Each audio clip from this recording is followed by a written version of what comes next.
Scooby Dooby. Does my hair look crazy? I just showered and let it air dry, and I do have shorter curtain bangs, and I didn't do anything with them, and I didn't bring any bobby pins, so I fear I look a little crazy right now, but that's okay. Anywho, that is besides the matter. Hey guys, welcome back to the Cellar podcast. I'm going to be your host again, Sam Marie. Welcome to episode maybe 38. I think it's episode 38.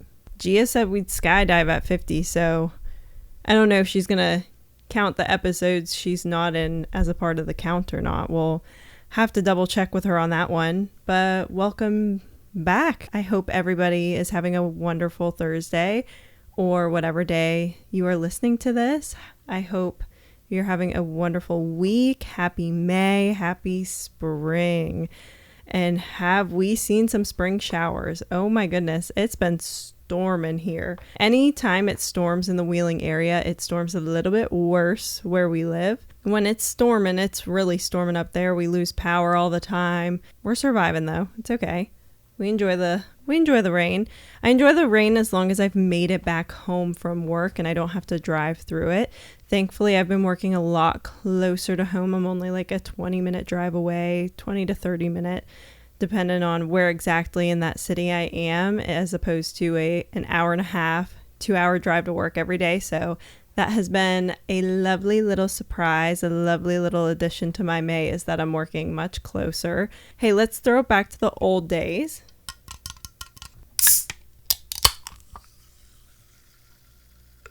Was that nice? Today we're drinking a nice ice cold lime Perrier.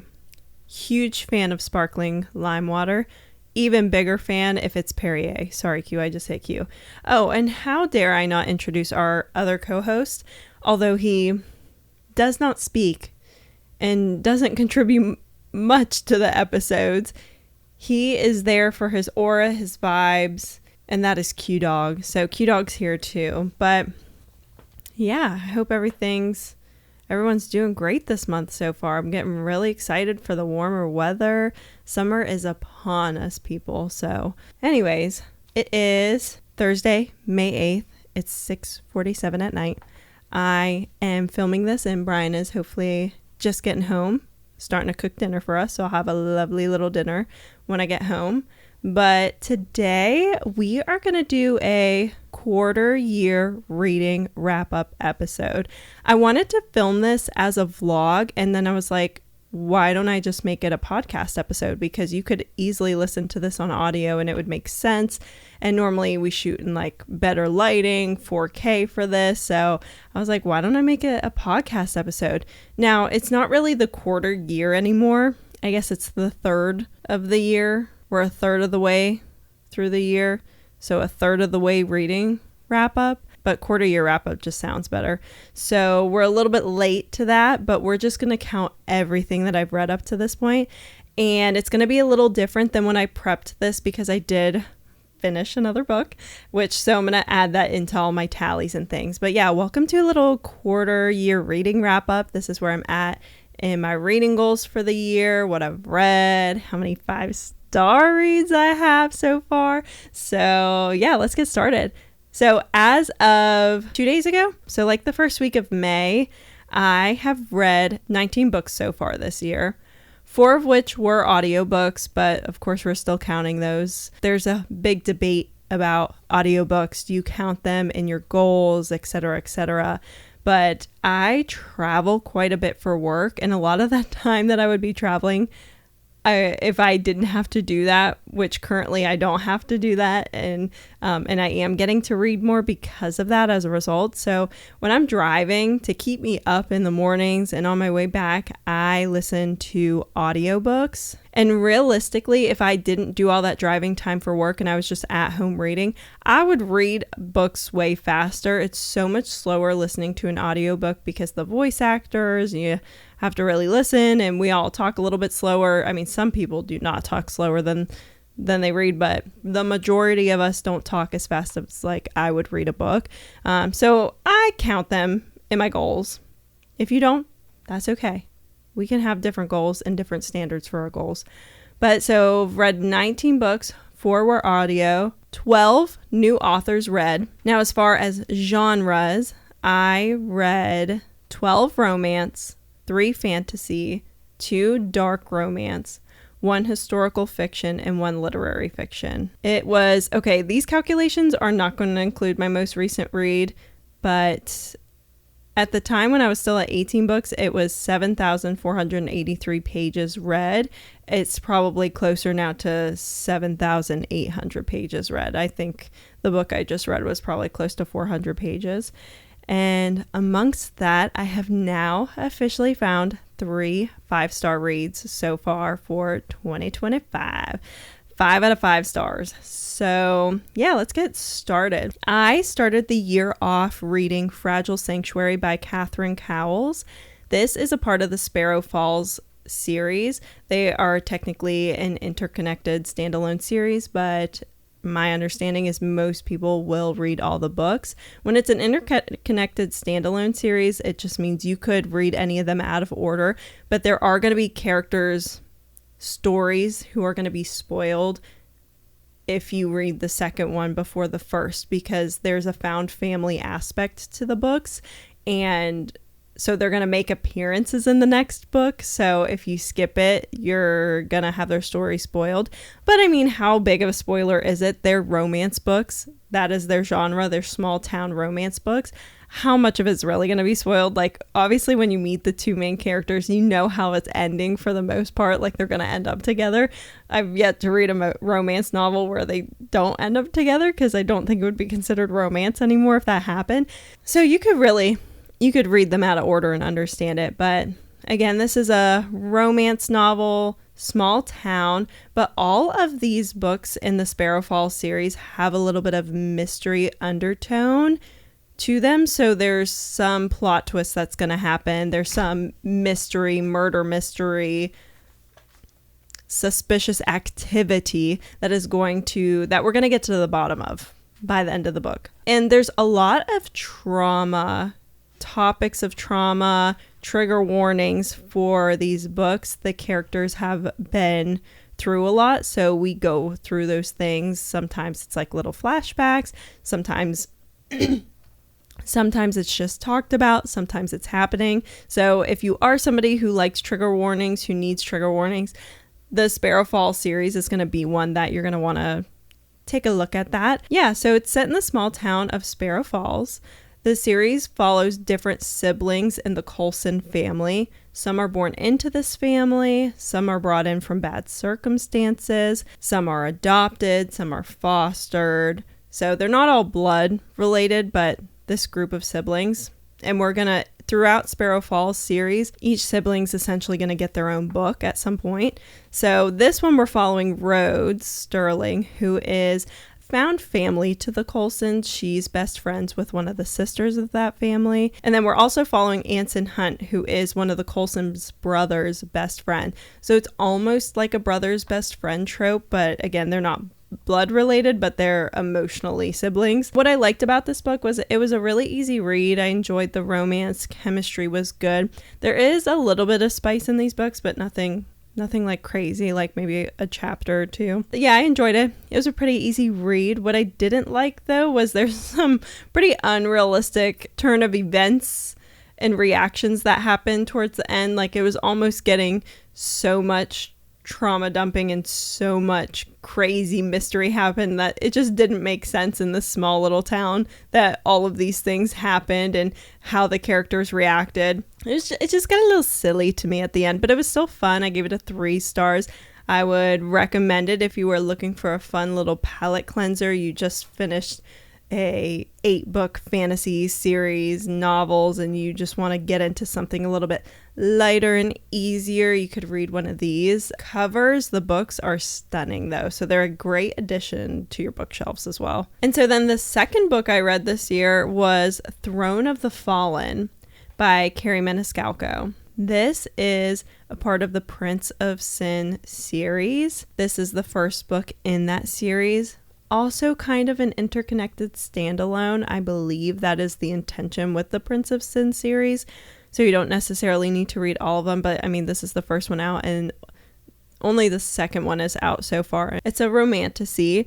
The Prince of Sin series is a spin-off from the Kingdom of the Wicked trilogy that followed the Prince of Wrath, and it was a 3-book series, 5-star series from me. I loved that series, but it was very easy to read, very easy to follow, very easy to digest, but there was quite a few plot twists and turns that got me pretty good in that one. So I would definitely, if you haven't already, I would definitely recommend reading the Kingdom of the Wicked trilogy first, and then reading Throne of the Fallen, because all of them are essentially going to follow one of the 7 princes of hell, and Throne of the Fallen is following Envy, and we get a lot of information and insight about Envy through the Kingdom of the Wicked trilogy, especially in the last book, I believe it is. So I definitely think it's worth your time to kind of see what he's like in those books, and then kind of see a little bit and learn a little bit more about him. But I was really, really excited for this again, because I loved the Kingdom of the Wicked trilogy, and he is the Prince of Envy, who we're following in Throne of the Fallen, is kind of that morally gray character. He's kind of gives Damon Salvatore vibes. You know, he's okay with being the bad guy. He's okay taking the blame. We don't really know if he is on the good side or the bad side, and sometimes it goes a little back and forth. So he's a very fun character to follow. But basically during this book, his court, you know, like where his kingdom is, and his court is in turmoil. He has to basically play these games, these trials, to help save his court, and he meets Camilla, and Camilla is necessary to playing the games to be able to save his court. So he meets her, but she's in a different realm. She's like in the human realm. He's obviously in hell. So they meet, and he needs things from her, and then of course a romance will develop as they are playing these games, but you never quite really know, are they on the same team? Is she gonna turn on him? Is he gonna turn on her?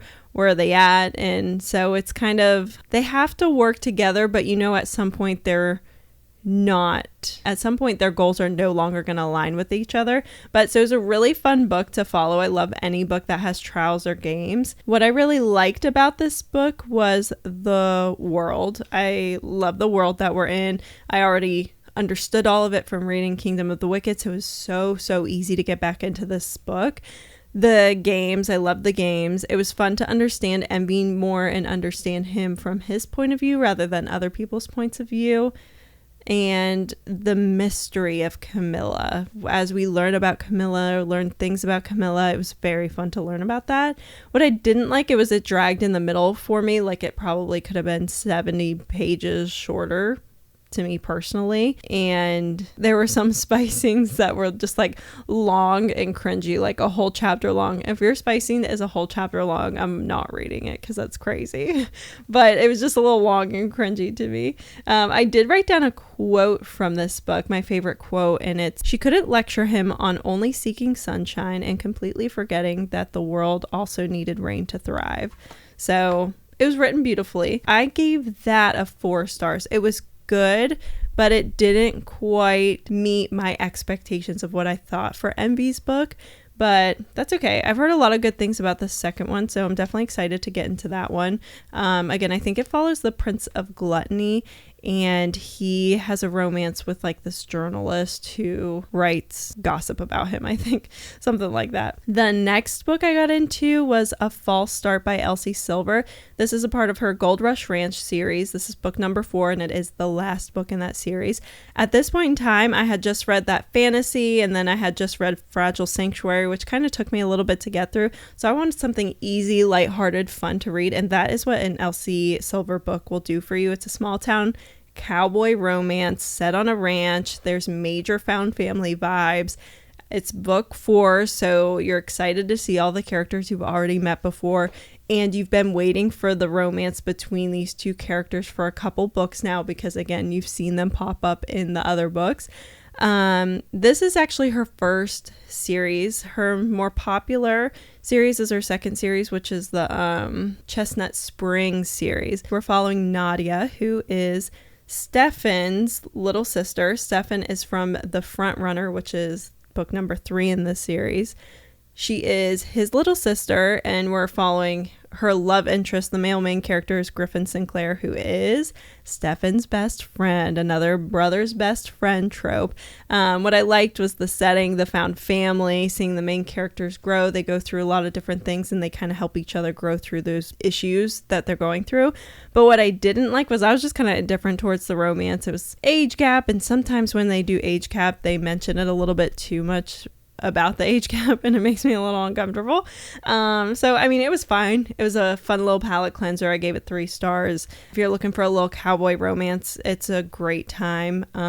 My favorite series by her so far is the Rose Hill series, her last series. She has 3 books out in it so far, so I think that one's my favorite, but Chestnut Springs is fantastic too. Then Miss Allie Hazelwood released a new book, Deep End. I love Allie Hazelwood. She has written a lot of popular books, The Love Hypothesis, Bride. Why can't I remember any others? But she is known for her STEM romances. She writes romances with a STEM setting, so they're scientists, they're doctors, they're in the lab during the book.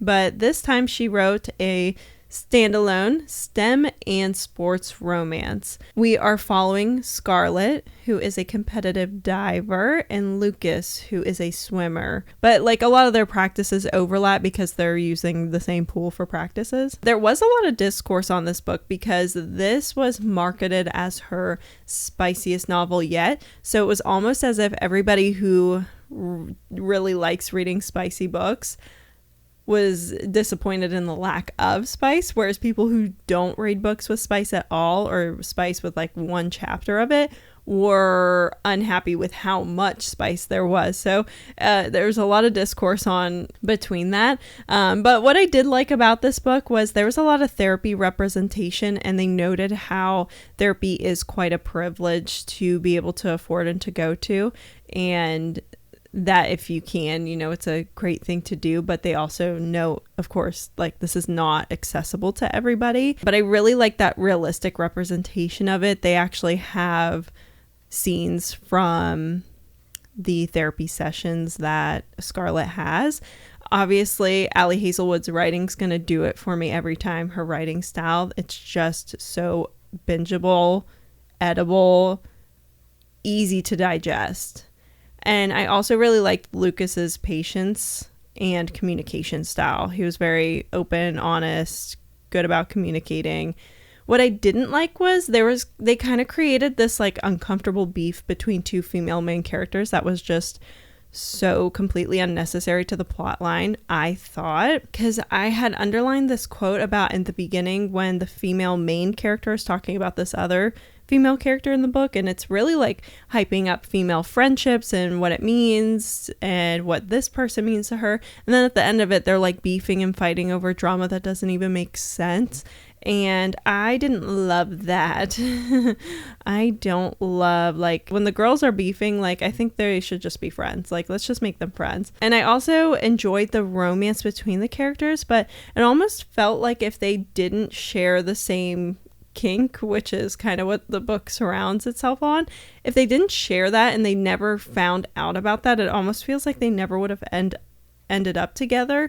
And that just like almost felt a little unrealistic. So I don't know, that felt a little weird. So it was okay for me. 3.5 stars. I love Allie Hazelwood's writing, so I read it really, really, really fast. The next book that I read was Mile High by Liz Tomford. This is a part of the Windy City series, which is a very, very, very popular sports romance series. But this specific book in this series is a hockey romance. Again, these are standalone, interconnected. You don't have to read them all, but you will miss some of the found family aspects and have things spoiled because characters who show up in book 1 are going to show up in book 2, but they're not the main plot line, and you're not going to be severely confused or anything like that. But in this book, we're following Xanders, who's a hockey player, and Stevie, who's a flight attendant. Stevie ends up being a flight attendant for Xander's team. They have like a private plane private jet situation to fly to all their games, all their away games. And so they have specific flight attendants who work the whole season through. And Stevie ended up being one of the flight attendants for Xander's team. They start off not liking each other, beefing. And this was a major part of what I didn't love about the book. I did not like how this man treated her at first. It was very much like how in elementary school when people would be like, oh, if he's picking on you, if he's bullying you, that means he has a crush on you. That's how it felt Xander's was treating Stevie. And I fear you are an adult. You are, quote unquote, a man. So the behavior was weird. I didn't like it. They also kept emphasizing anytime we were in Stevie's point of view, it would be like, I'm not like other girls. I wear sweatpants and dirty shoes, and I don't even dress up ever, and I go outside and I have mustard on my shirt. And it's like, what? Girl, put on a clean shirt. Like, you can still wear a t-shirt and sweatpants, but why are we talking about the mustard on your shirt? It was just so weird. Like, it was trying so hard to be like, I'm not like other girls. So I didn't love that either.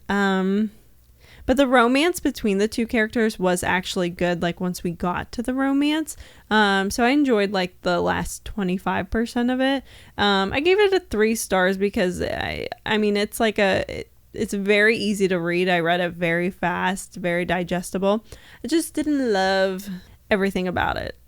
And I don't know if even 3 stars is the most accurate rating. Maybe it's more of like a 2 to 2.5.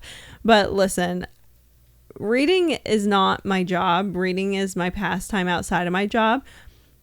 So it's really hard for me to DNF a book because I want it to count as a part of my reading goal. Like, I put in the work. I'm gonna finish this. And if it's really quick and really easy to read, like, the writing style is nothing crazy. It's so easy to read. You're not learning anything, right? It's just entertainment. So I'm like, if I can read this fast, I already started it, I'm gonna throw this book back and I'm gonna finish it. It would be different perhaps if reading and like social media was my career, because I know some booktubers will be like, if I know it's not going to be at least a 3 stars, I'll stop reading it. So that way they don't even have books that end up getting rated that low, which I would do again if that's what I spent my time doing. But I already invested some of my free time into this. I'm finishing that book and counting it. Okay. So that's where I'm at with that. I probably shouldn't have finished this book. I didn't love it that much, but whatever. Some people do really like the first one. A lot of people don't. So do with that what you will. Next, I read The Right Move by Liz Tomford. This is the second book in that Windy City series. And honestly, it's the only reason I read the first one, because I just feel like I have to check boxes off sometimes. And I know I don't have to. I know this is a hobby and I know it's for fun and I know it's for me, but sometimes I have to check the box or else I won't be having fun anymore, even though I'm not having fun trying to check that box. So anyways, this is specifically a basketball sports romance, and we're following Ryan, who is Stevie's brother, Stevie from the first book, and Indy, who is Stevie's best friend. Indy was also one of the flight attendants for Xander's team during the first book, and so that's how her and Stevie meet. And yeah, so Indy ends up in a situation where she goes through this really bad breakup. She's been with this man forever. They live together. They share everything. So now she suddenly needs somewhere to live. She doesn't have a bunch of money saved up. She needs to save up money for a specific reason that you kind of find out during the book. But so she needs a place to stay and she needs it to be affordable. And that happens to be Ryan's home. Stevie kind of sets it up, and it's a little bit like Ryan's like, no way. And then he ends up, of course, doing it. But yeah, so it ends up working out, though, because Ryan becomes the basketball team's captain, but he's having a hard time with relationships with his teammates and coaches because he comes off very serious, comes off very closed off, and they want him to be more like emotionally involved. Like, this is a brotherhood, this is a family on this basketball team. So it makes sense in the book. It doesn't really make sense when I'm saying it out loud, but he needs someone to be his girlfriend to prove to his coach that he's more grounded and that he is this family guy. And so what better way than to make that Indy, because she's already living in his apartment. So yeah, and then he's very like kind of like grumpy, serious boy, and Indy is very bright and bubbly. So you kind of have that trope going on. But what I really liked about this book is Indy gives daily updates to Stevie as far as what's going on with living with her brother. So there's not this big major secret conversation that has to happen when Indy and Ryan do end up falling for each other. I don't like it when there's like this big major secret behind siblings, because it doesn't feel like it's necessary to do, but I get that people do it probably for the plot line. But we kind of avoided that because Indy did these cute little updates every single day about what was going on. I really enjoyed their romance. I was definitely like giggling, kicking my feet, having a good time. Sometimes Ryan really comes off as mean because he doesn't say much. He's kind of a quiet guy. He's shy, but he's a big acts of service man. The things he does in this book are so cute. A quote that relates to that from this book is, "Sometimes the quietest love is the loudest," and I just thought that's so cute. Pacing of this book was good. It made sense. And then I loved like Indy's character. There's a portion of the book where she's talking about like, ever hear the phrase, "She's not like other girls"? Well, hey, I'm like all the other girls. I love reading. I love Taylor Swift. I love do whatever she's talking about. I can't remember everything she says. I just really enjoyed her character. And then the only thing that like, you know, I didn't love is that I don't love the writing style of these books. I think sometimes it's a little too cheesy or cringy. So I give it a 4 stars, which is a really good rating. It just didn't give me any sort of like, wow, this is a 5-star book, you know? So I definitely recommend it though. I think if I go back, I probably just would have skipped Mile High, but that's okay. Anywho, moving on. Then everybody gather round. Then I read The Nightingale by Kristen Hanna. This is a historical fiction set during World War II, and we're following 2 sisters through their different but also shared experiences during this time. The author gives us insight into what it was like for the women back home while the men served during this war. They live in France, and it was occupied by Germany during this time. So we find out what it was really like to be a woman during this time and what their experiences were like, what the war was like back home. Kristen Hanna talks about all the research that went into this book and the actual travel that she did for this book, because she said it was a hard time to do the descriptions of places she had never been to. So she actually traveled overseas to check out the land. I thought this book was fantastic. I gave it a 5 stars. It was so readable, bingeable, digestible. The writing style was fantastic. I think anybody could pick up this book and fall in love. Across the board, I think it could be a book that you're reading in school. I think it could be a book that Brian would pick up and read, like my parents could pick up and read. I think anybody could pick up this read and really enjoy it. I really enjoyed following the differences between the 2 sisters, but also some of the similarities and the differences between how you define a strong woman, what makes a woman strong, just because one story is so outwardly like invincible and strong and just amazing and leaves you in awe. Does that take away from some of those smaller, quieter strengths in those stories and what it was like to be a woman without kids versus a mom during this time and what you would do to protect that family? So I thought that was really interesting, those 2 stark comparisons that we got from 2 girls who were within the same family. I did cry multiple times reading this book because it's a tearjerker. don't read it if you're not in the right state of mind. And at the end, I was reading like acknowledgments and like whatever the questions they put at the end.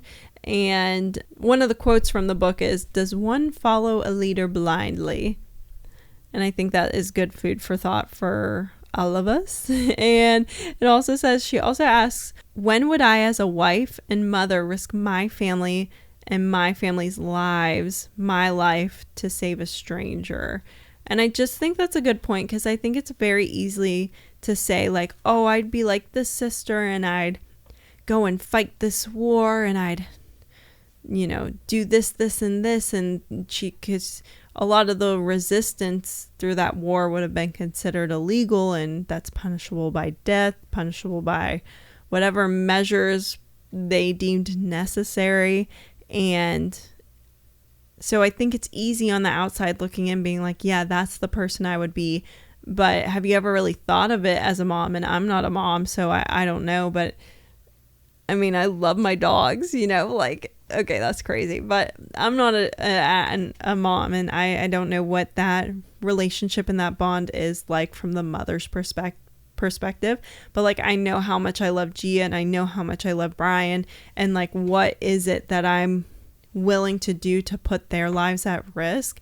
And that is just a crazy concept to like really put yourself in somebody's shoe, like really think about it. What would I do? Because I don't know. I think it would be a game time decision. But anyway, so yeah, that was a 5-star read for me. Moving on. Then I read Anxious People by Frederick Bachman. This is a literary fiction novel. We're following a bank robbery turned hostage situation at an apartment open house. Like, people are touring the apartment for sale. Throughout this situation, we get insight into every character's perspective, every character's story. There's actually interview style chapters too from the police investigation. You get everybody's state of mind, what's going on in their lives, yada, yada, yada. This book is going to make you laugh. It'll make you cry. The author speaks directly to us at times while also telling everybody stories.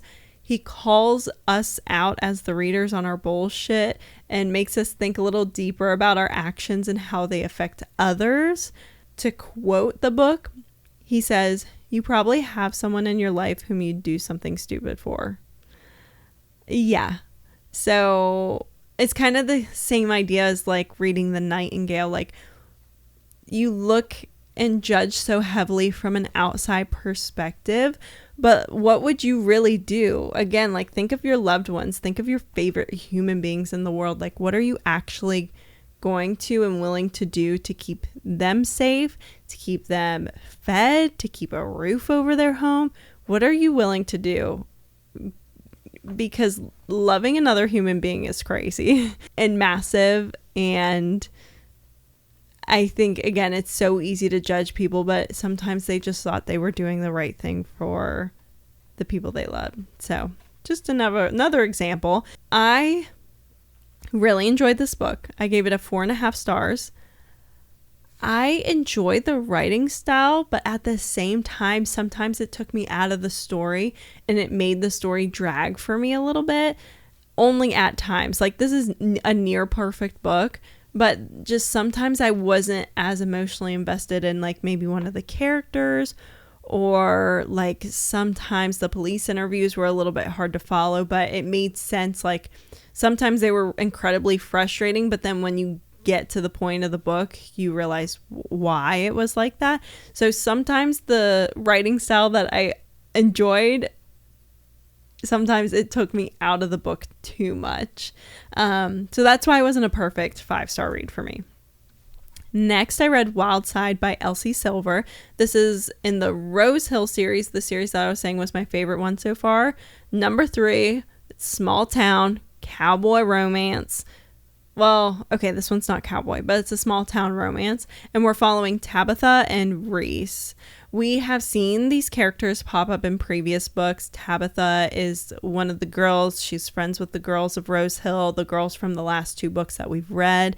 And then Reese is kind of this guy we don't know too much about, but he joins like the dad's bowling team, and we don't get much insight to him. We really don't know much about him until this book. But these two have a connection between Tabitha's sister. Reese was Tabitha's sister's neighbor and landlord, and also crush. She did have feelings for him. And Tabitha is obviously her sister's sister. Reese ends up being given guardianship over Tabitha's nephew, her sister's son. And so Tabitha's goal is essentially to just do whatever she possibly can do to make sure her nephew stays in Rose Hill, where his grandparents are, where she is, where people he knows and loves are located. And so that turns into this marriage of convenience situation.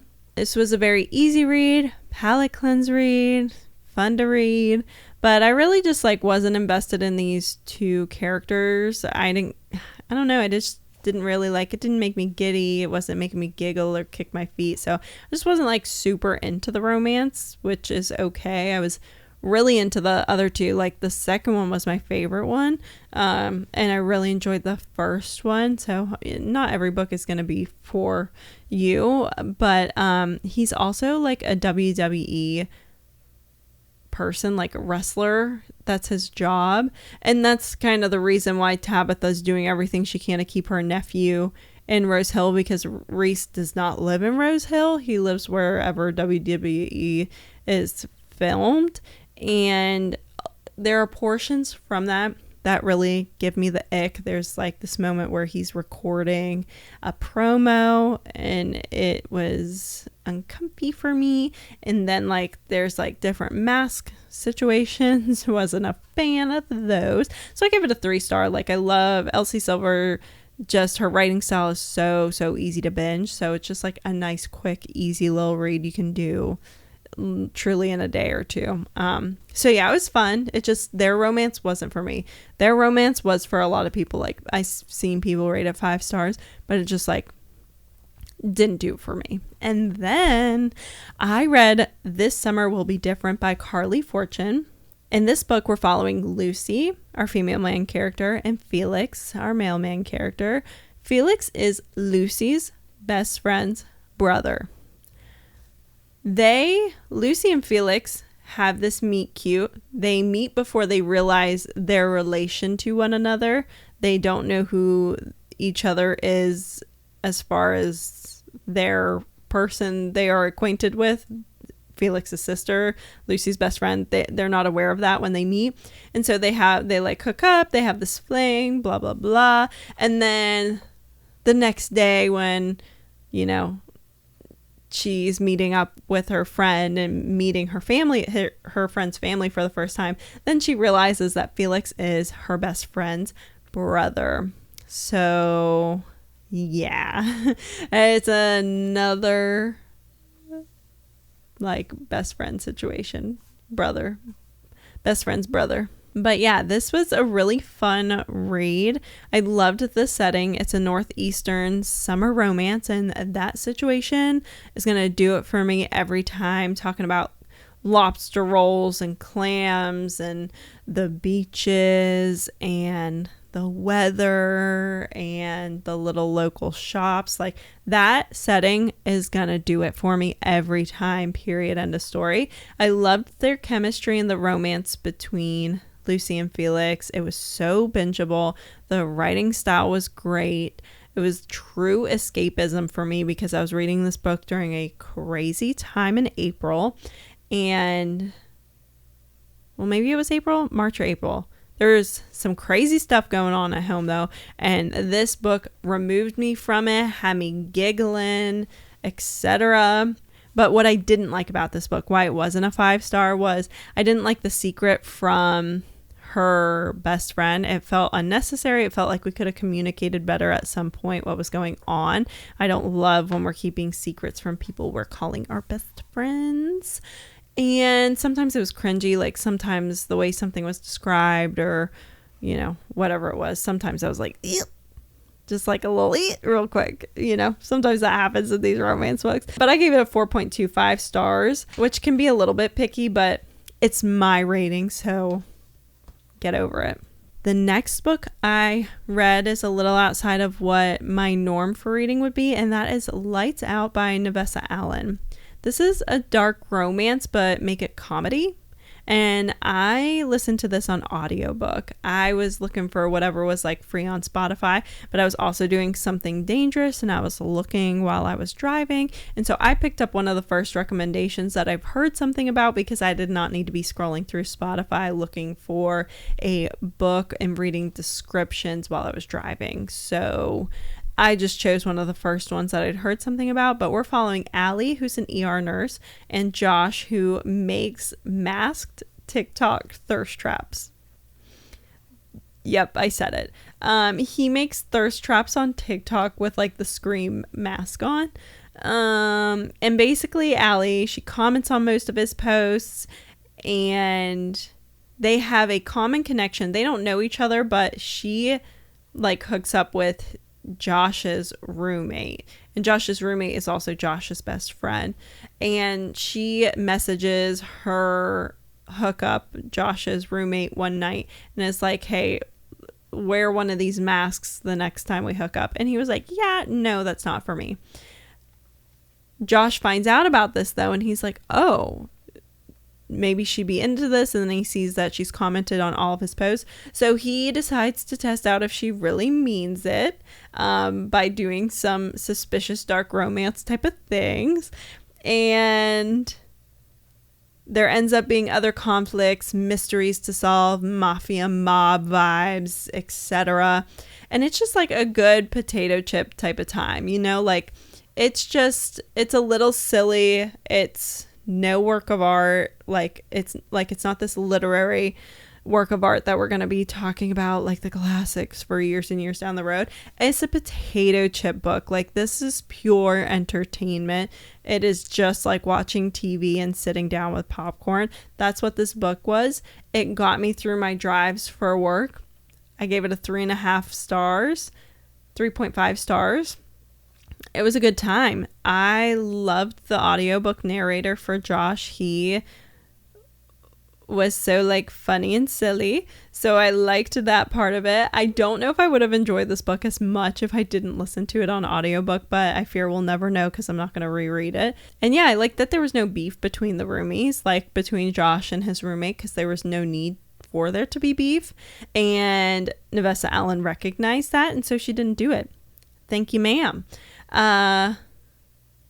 But yeah, it's just like a silly little potato chip book, but it was fun. So I would definitely recommend the audiobook. I can't say what I would recommend as far as like physically reading the book. The next book I read was Part of Your World by Abby Jimenez, very popular author.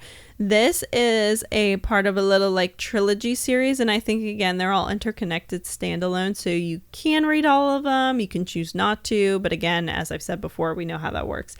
I am going to check the boxes. I'm a girly who's going to check all the boxes. And the book that I want to read is Yours Truly and then Just for the Summer. So it goes Part of Your World, Yours Truly, Just for the Summer. Initially, I wanted to read this book because of Yours Truly, and then Just for the Summer came out. And I also wanted to read this book to read that one. So that's the only reason I really picked this up. I hadn't heard like too much about the specific Abby Jimenez book, but it's just like a contemporary romance genre. We're following Alexis, who's an ER doctor. She's our female main character, and then our male main character is Daniel. He owns a B&B, a bed and breakfast in a small town, and they meet when she breaks down and she needs a tow. And it's just like a small town, and Daniel pulls up and he's like, hey, the guy who has the tow truck is drinking at the bar, so if you want to get your car out, let's just hook it up to my truck. I'll get you out of there.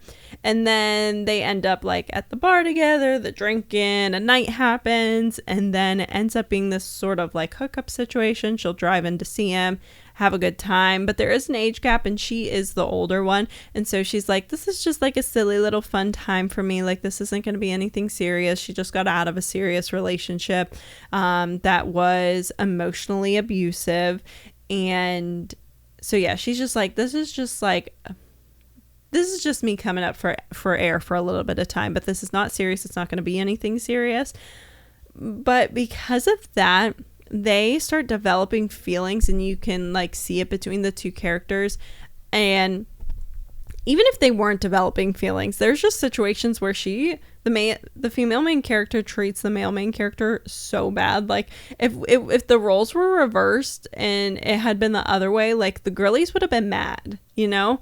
And sometimes this happens in books where we're not like looking at the characters each the same way, you know? It's like if this gender had done it, or if this one had done it, like we would have been upset about it. So why aren't we upset when this is happening?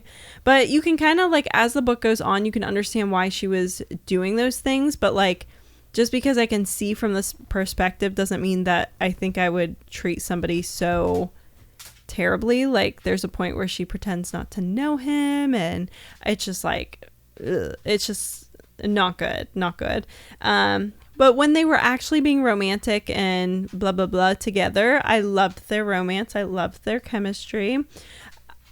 I really enjoyed seeing the female main character break this cycle of abuse that she's been in, because she receives it from her ex-boyfriend. She receives it from her dad. And then she almost starts treating Daniel the same way that she's been treated. But she breaks the cycle. She grows. She does the work she needs to do, and yeah, she breaks that cycle.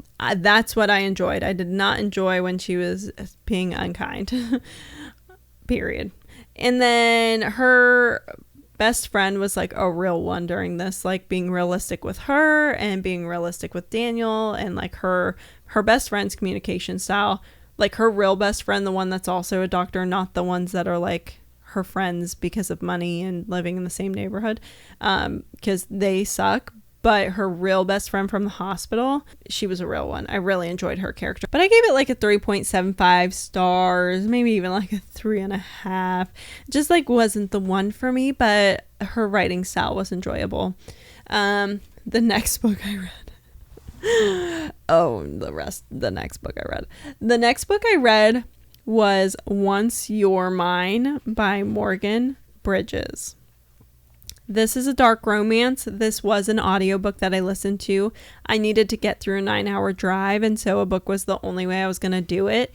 And again, I was driving and just like looking for books. And when I had listened to the other dark romance, but the funny dark romance, I was like, well, maybe that's like the type of book I need to like really keep me up, like a potato chip dark romance type of read.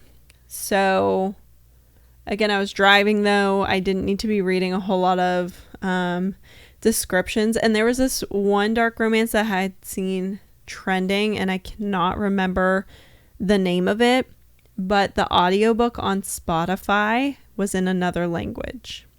I started playing it and I was like, oh, I can't understand a word they're saying.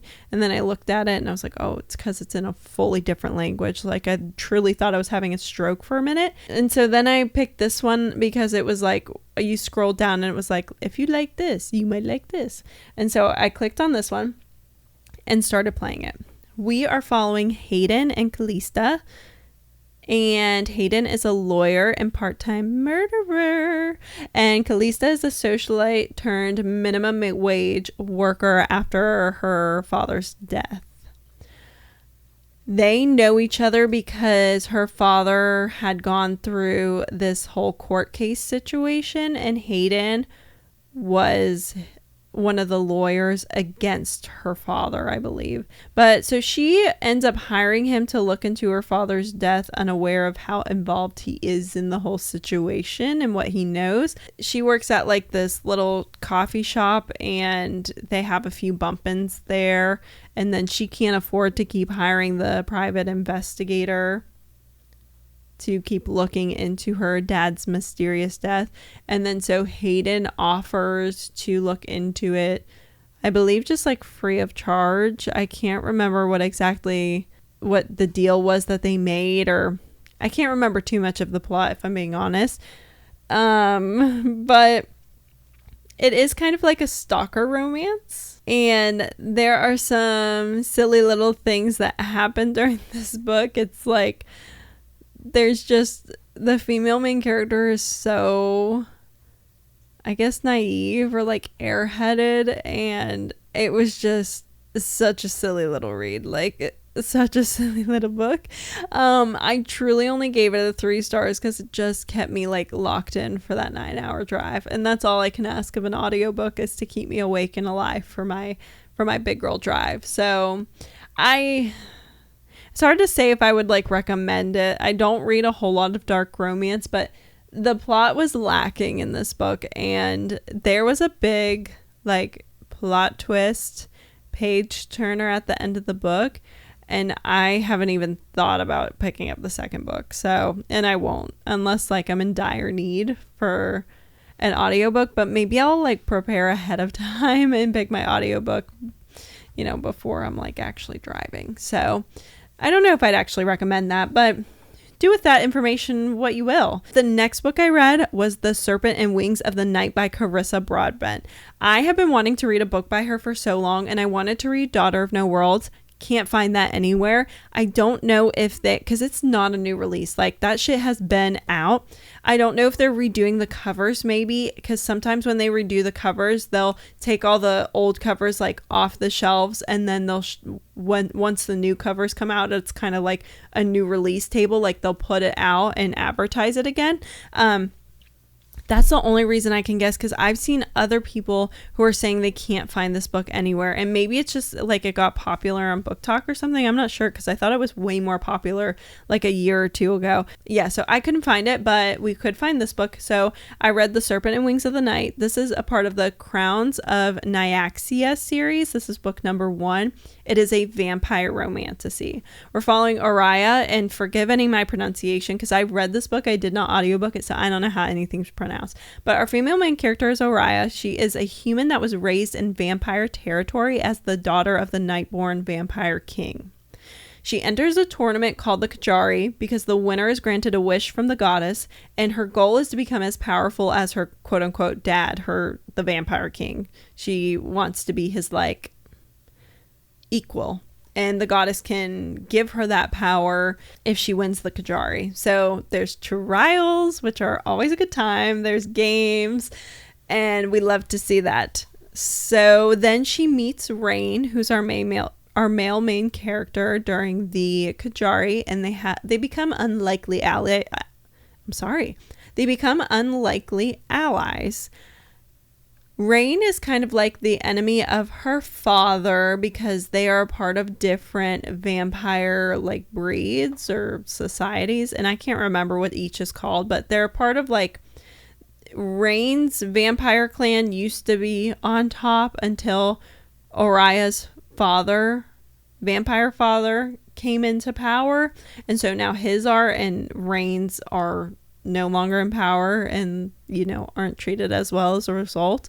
But they become unlikely allies, and yeah, the story just unravels from there with the games. The world building was so easy to understand. I love trials in a book. The romance was so good. The pacing felt like it made sense with the romance. It was high stakes. You're on the edge of your seat. But the ending did not do it for me, and that's what brought it from a 5 stars to a 4.5. I do not like what happened with the ending, and I hope we have character arcs and throughout the next books, but I haven't gotten past it. Well, I haven't gotten into the second book. The next book I read is a novella, a part of the series, but so I haven't seen what Oriah and Rain are up to, but just know, if you've read the ending, I don't like it. So that's why it's a 4.5 stars. The next book I read, though, 6 Scorched Roses by Carissa Broadbent. Same author, same series. This is a novella, which is just a shortened little story to give you some intel into something, give you like different perspective during same time frame. There's a lot of different ways that authors use novellas, but it's a way to not accidentally beef up and make the second book just confusing. So during this novella, we are following Lilith. She's our female main character, and she's from a small town that's been cursed by a god. Everyone turns to dust from this illness. Her sister, in the beginning of the book, doesn't have much time left with this illness. They'll say like pieces of her skin are just, they sweep them up every day because it follows her wherever she goes, this dust trail. In an effort to find a cure, Lilith needs to study vampire blood because she thinks that's going to be the resolution to this illness. So she visits the town recluse, who is Vale, and he is a vampire. And she starts doing little studies on him, little trials on him to try to figure out the cure for this illness. And that's all the information I'm going to give you. The romance was so good. There's letters in this romance, and letters are normally a good time. It's a good way to like really feel and see the romance evolve because people tend to be a little bit more vulnerable in letters. I cannot wait to see these two again and how they're going to make sense and be a part of the rest of the series. Well, I know, but like, again, but whatever. The pacing was perfect. There was no flaws with this book. You get right into the story. Carissa does not waste her time. It was fantastic. It was 5 stars. I know a lot of people don't rate novellas 5 stars, but I don't care. I'm rating it 5 stars. It was fantastic. I read it during a car ride Brian drove. So it was like an 8-hour drive from North Carolina to back up here. And I read it during the whole drive, and it was so good. It was so good. It was so good. I loved this book. Definitely start getting into the Crowns of Nyaxia series. Nyaxia, I love it so far. The next book is like the Ashes and Starborn, Kissed, Burn, like King something. And so that's what I'll be reading here soon. The next book I listened to, I got another audiobook here, is Done and Dusted by Lila Sage. And this is a part of the Rebel Blue Ranch series. Interconnected, standalone, romance, cowboy, small town. In this first book, we're following Emmy, our female main character, who returns to Rebel Blue suddenly after a barrel racing injury. She's a barrel racer, and so now she's suddenly returned home. She starts working on the ranch in the meantime, and then she remembers Luke, the male main character and brother's best friend, as an annoying town bad boy. But she starts to realize maybe he's grown up, or maybe he was never that town bad boy at all. And he ends up helping her like ride a horse again. They work on the ranch together and love ensues. It was so entertaining, so bingeable. I enjoyed their growth together. I gave this book a 4 stars, I think, maybe. Yeah, I didn't write it down, but I think this book was a 4 stars. I loved it. I really enjoyed it. It was a good time. It was good for my runs. It was good for my drives to work. We had fun reading that. I love a cowboy romance. It always just makes me wish that maybe Brian was a cowboy and we owned cows and horses. Okay. The next book I read was The X-Files by Jessica Joyce. This is a second chance romance. We are following Georgia, our female main character, and Eli, our male main character. They have been broken up, but are forced to spend time together to be the best man and woman for their best friend Adam during his disaster wedding. Georgia, Eli, Adam were all besties growing up. First, it was just Georgia and Adam, and then Eli came along. And then, you kind of see Eli and Georgia's romance bloom. But when the book actually starts off, these are like past tense things. When the book starts off, they're broken up. Yeah, so it's set at a wedding. They're trying to be the best man and woman. They're trying to fix stuff for their best friend, while at the same time trying to handle boundaries after their breakup. They've been broken up for a little while, but they have a hard time sometimes when they come back together. But I really enjoyed the mental health representation and how it affected each character differently. I loved the pacing of the romance. It felt real. It felt natural. The tension during some of the scenes, the pool scene, the chemistry was so good. Addressing the changes that happen in friendship groups as you get older was really nice to see, really realistic. I enjoyed that. And I enjoyed how they just highlighted like, babes, let's just communicate and we can figure this out. You can still be besties with your besties as you grow up, just like communicate, text, let them know where you're at, give them some updates. I don't know. I gave this book a 4 stars. I enjoyed it. It took me a little while to get through for some reason, but it was a good time. I think I was let down because there's a lot of comparisons of this book to Happy Place, and Happy Place is like a god tier book for me, and it didn't touch my soul quite the way Happy Place did. And so it was probably a fault of my own that my expectations were incorrect. This is also a crazy, busy, it's just a crazy time in life. So sometimes I fear some of the books I'm reading are not getting a fair chance, just given the context of life right now. But anyways, so it was good. I would definitely recommend it, but I just don't know why I think my expectations were too high. And then I read Swift and Saddled, which is also by Lila Sage. It's part of the Rebel Blue Ranch series. It's number 2, small town cowboy romance. We're following Wes, who is one of Emmy's brothers, Emmy from the first book. And Wes is tasked with starting the B&B, the bed and breakfast on the ranch, and he hires Ada, who's an interior designer, to run the project.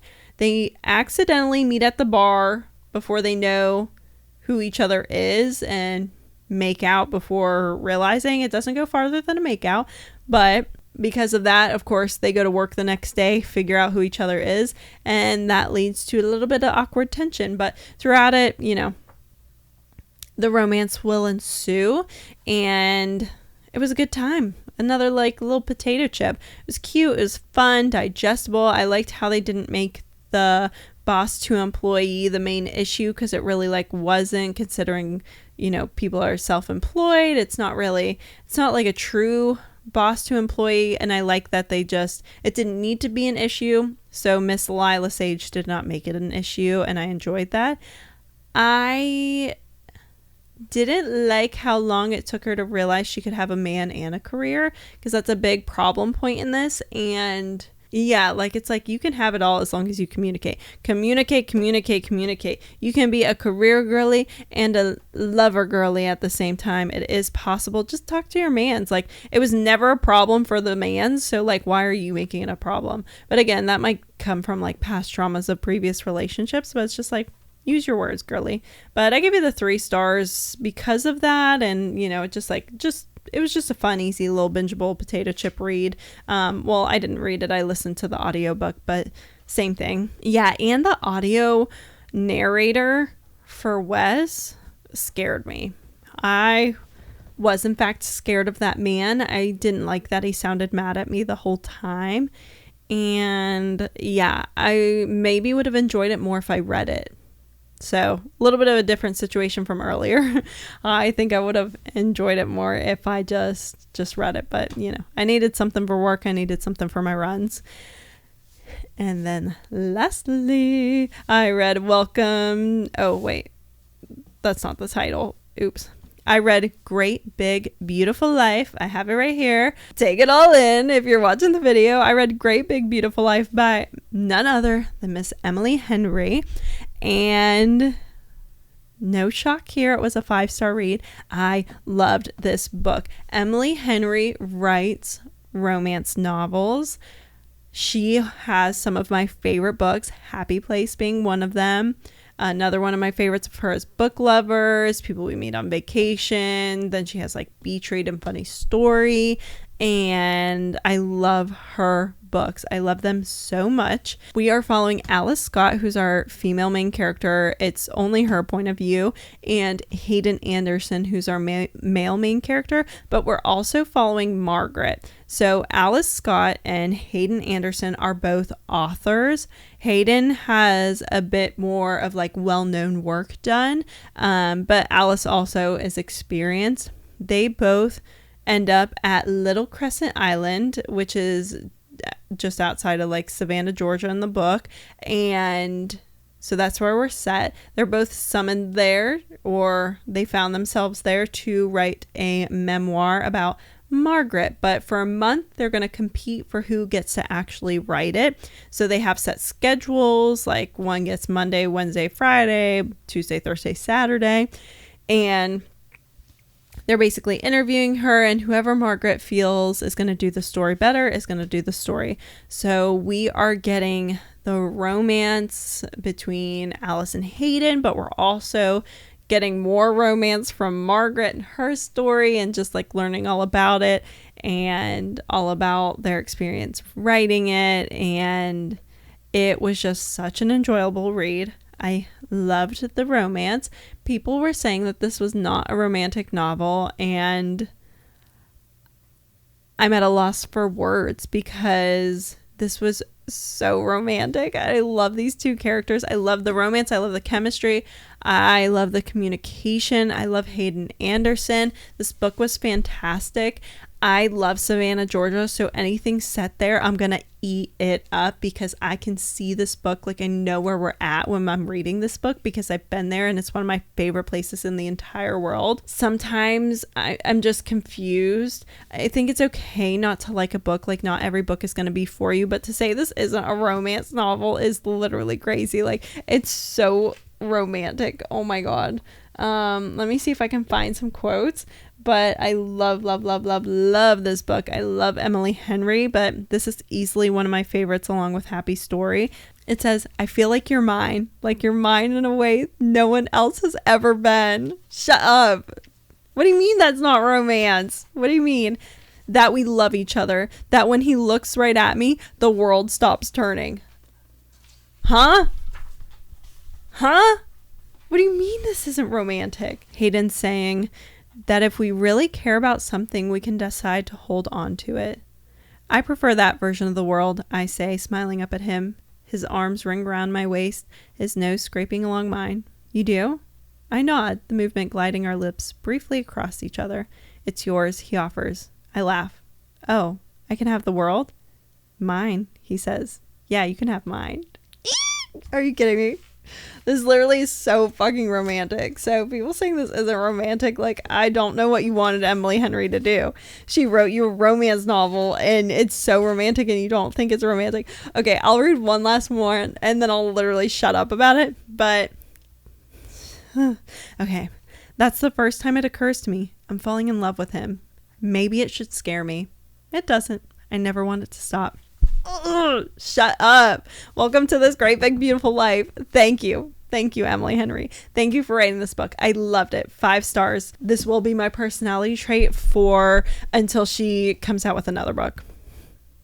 So anyways, that was my reading wrap up. I hope you enjoyed. If we never want to see one of these ever again, just let me know and we won't do it.